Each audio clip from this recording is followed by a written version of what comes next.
Good morning students, एक बार फिर से आपको कक्षा 10 में आपका स्वागत है। और आज हम जो वीडियो लाए हैं द्विघात समीकरण के भाषा संबंधी प्रश्नों के वीडियो लेकर आए हैं। इससे पहले भी हमने ऐसे वीडियो लाए थे और आज जो है हम क्योंकि उससे आगे बताने जा रहे हैं भाषा संबंधी जो प्रश्न है, लैंग्वेज पे आधारित जो प्रश्न होते हैं जिसमें आपको पहले द्विघात समीकरण बनानी होती है फिर उसको हल करना होता है। तो ऐसे 3 प्रश्न हम प्रश्नावली 4.2 के हम समझा चुके थे। तो आज हम चौथे प्रश्न पर आ रहे हैं जो कि बहुत इंपॉर्टेंट है, आपको समझना है किस तरह से हम उसको करते हैं। तो ध्यान दीजिए, प्रश्न संख्या 5 जो है वो है एक समकोण त्रिभुज की ऊंचाई इसके आधार से 7 सेंटीमीटर कम है। यदि कर्ण 13 सेंटीमीटर का हो तो अन्य 2 भुजाएं ज्ञात करें। तो हमें समकोण त्रिभुज के बारे में बहुत अच्छी तरह से जानते हैं। समकोण त्रिभुज जो होता है वो क्या होता है? समकोण त्रिभुज में आपको पता होता है कि अगर हम समकोण त्रिभुज को ड्रॉ करते हैं तो आप देखते हैं कि किस तरह से इसको हम ड्रॉ कर रहे हैं। इसमें एक कोण ये 90 का होता है, आपको पता ही है। ये आधार होता है और ये आपका कर्ण होता है और ये हमारा लंब होता है, ये पता ही होता है आपको। तो ये कक्षा 9 में भी आप पढ़ चुके होंगे, यानी कि बेस, परपेंडिकुलर एंड हाइपोटेन्यूज।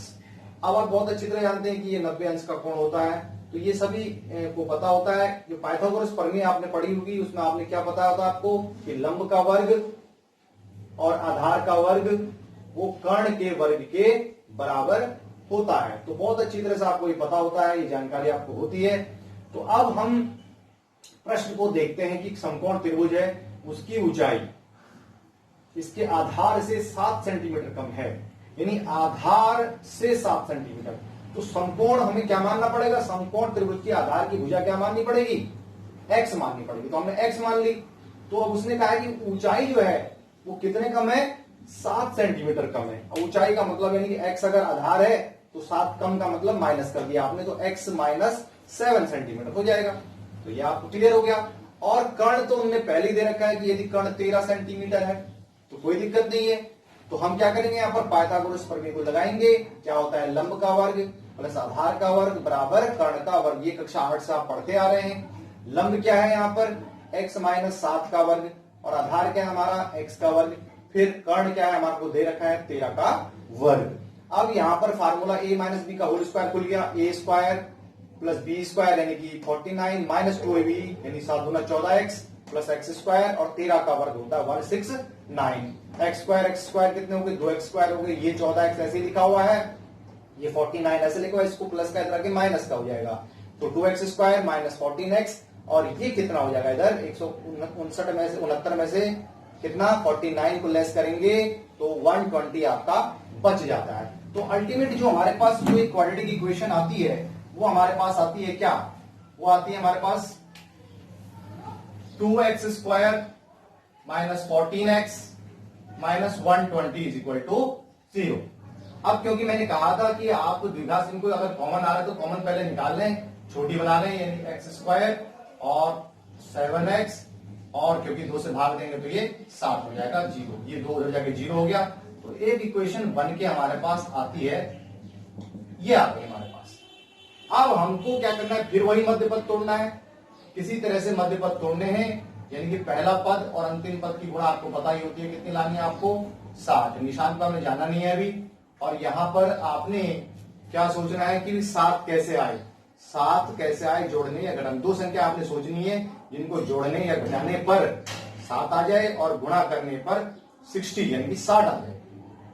तो मेरे ख्याल से आपके दिमाग में आएगा कि 12 पंजे 60, तो 12 और 5, 12 और 5 इनकी गुणा करेंगे कितना आएगा? 60। और 12 में से 5 को हम घटाएंगे तो हमें क्या मिलेगा? 7। बिल्कुल ठीक हो रहा है। तो हम पहले एक्स स्क्वायर लिखेंगे क्योंकि हमें 12 माइनस का लेना पड़ेगा, क्योंकि यहां माइनस का है तो माइनस 12x और 5 का लेना पड़ेगा प्लस का, और ये हमारा 60। इसको मैं मिटा दे रहा हूं। तो ये इस तरह से आपने करना है।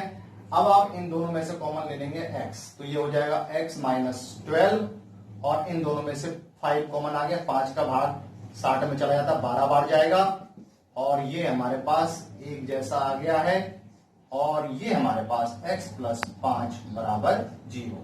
तो ये हमारे पास x माइनस 12 बराबर 0 या x प्लस 5 बराबर 0। इससे हो जाएगा x 12 हो जाएगा उधर जाके, और इधर आपका कितना हो जाएगा -5। अब जो माइनस वाली जो चीज है, क्योंकि त्रिभुज की जो भुजा होगी माइनस में आएगी नहीं, तो इसको तो हम क्या कर देंगे, नेग्लेक्ट कर देंगे, इसको लेंगे ही नहीं। तो x हमारे पास कितना आ गया 12 सेंटीमीटर। अब x किसे माना था हमने, वो माना था आधार की भुजा को, यानी ये क्या आ जाएगा हमारा आधार।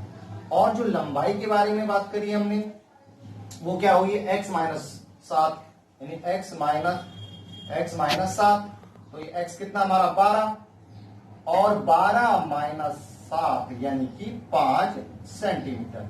तो हमारे पास बहुत आसानी से हमको पता चल गया कि जो लंबाई आई, लंब मीन्स का जो लंब ऊंचाई जो आई है, वो लंब जो है हमारे पास कितना आ गया 5 सेंटीमीटर, और आधार जो हमारे पास कितना आ गया 12 सेंटीमीटर। तो हमें बहुत आसानी से ये 12 मिल जाता है, और लंब हमारे पास कितना आ जाता है 5 हो जाता है, और कर्ण हमें दे रखा है 13।